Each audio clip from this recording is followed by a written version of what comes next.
We see the president, as Josh Jossi was reporting, frustrated about the McCabe decision. What's next for this president post-acquittal? Is he still going to go after in a vengeful way against his foes from the Russia probe? Is he going to lean into this Department of Justice and ask for action?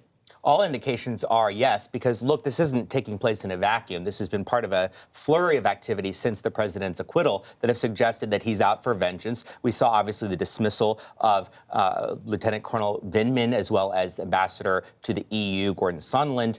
The president seems to be emboldened by the fact that there weren't any real repercussions, other than perhaps some political repercussions, to the actions that he took in Ukraine. And one of the challenges for his critics is there's not a lot of remedy left. There's very little appetite among Democrats in Congress to re-impeach him. There's a concern that that will look like Democrats are just out to get the president, as opposed to pursuing things that really need to be looked at. And barring that, what are Democrats supposed to do?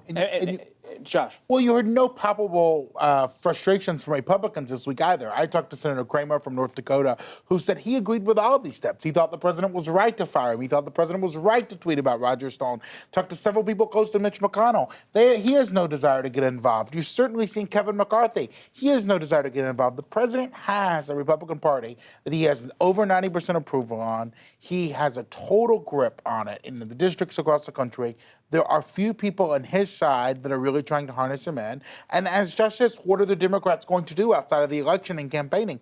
They've tried for the impeachment. They've tried for the Mueller report. I feel like they feel like their hands are a bit tied too. I mean, it's a spot where of the first three and a half years of his presidency, in some ways he's in the strongest position yet to do as he wants, to run the White House as he wants. This week we saw he brought back Hope Hicks, one of his first top advisors who was in the Mueller probe. He put one of his former aides in charge of the personnel office, fired a whole number of people in there. I mean, he now is running this in some ways like Trump Tower. All of the people who were trying to rein him in, who were trying to stop him, are not there anymore. It's a different show. He's getting the band back together. I think that's clear. And for these last, final months of his first term, that much is clear. But also, to Josh's point earlier about none of this happening in a vacuum, you have to remember how absolutely livid he was when his first attorney general, when Jeff Sessions recused himself from that investigation, the Russia investigation and the special counsel's probe into the 2016 interference, because he feels all of this grew from that, right? That led to the Flynn indictment and to Stone's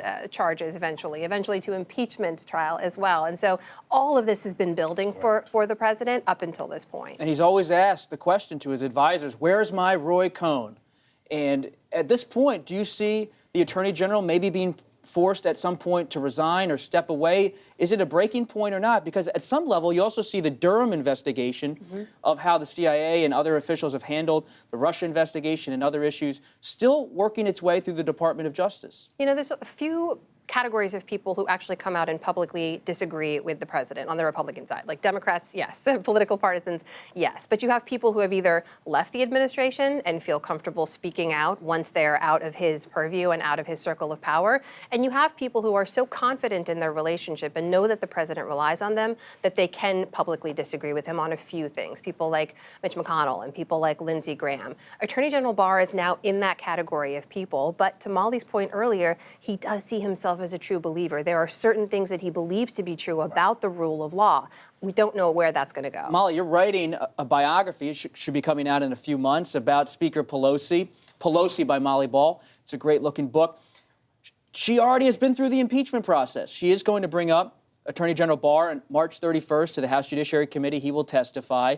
But what now for House Democrats? It's a real question. And, Pelosi spent months resisting impeachment in part for exactly this reason, because it was so clear from the beginning that Trump had thoroughly domesticated the Republicans in the Senate and that impeachment was not going to bear any tangible result and indeed might only embolden this president. And that is exactly what has happened. And I think to someone like Speaker Pelosi, who's an institutionalist, who cares very deeply about the Constitution, that not only is this a problem for holding this particular president accountable because it's been proven that any remedy is toothless, but it's a challenge to the Constitution and the rule of law itself, as she sees it, because it has basically said that the only accountability measure in the Constitution now just doesn't work if the partisanship doesn't line up.